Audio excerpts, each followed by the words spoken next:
जय जोहार संगवारी हो। मैं हूं आपन के संग ललिता चक्रधारी और आपन देखत हो न्यूज प्लस 21। चले एक नजर डालथन बिहना के 10 बड़े खबर में। छत्तीसगढ़ कैबिनेट के बैठक आज हुई। मुख्यमंत्री विष्णुदेव साय की अध्यक्षता में कतको फैसला में लग सकते मुहर। रायपुर में आज शाम ले पानी के सप्लाई हुई प्रभावित। 2 दिन बाद 1.5 लाख ले ज्यादा घर में नहीं जाही पानी। सरगुजा बिलासपुर संभाग में आज बूंदाबांदी के आसार। छत्तीसगढ़ के 10 जिला में अधिकतम तापमान 33 डिग्री के पार।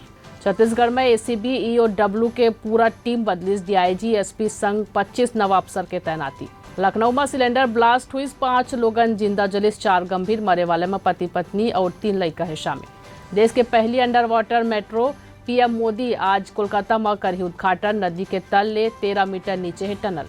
तमिलनाडु तट के पास नाव ले 99 किलो ड्रग्स बरामद करेगी। शेखर कीमत 108 करोड़ रुपए। पंजाब हरियाणा के बॉर्डर में डटे किसान मन के दिल्ली कूच आज। राजस्थान सरकार हर 7 शहर वर 500 ई बस खरीदे के वित्तीय मंजूरी दीस।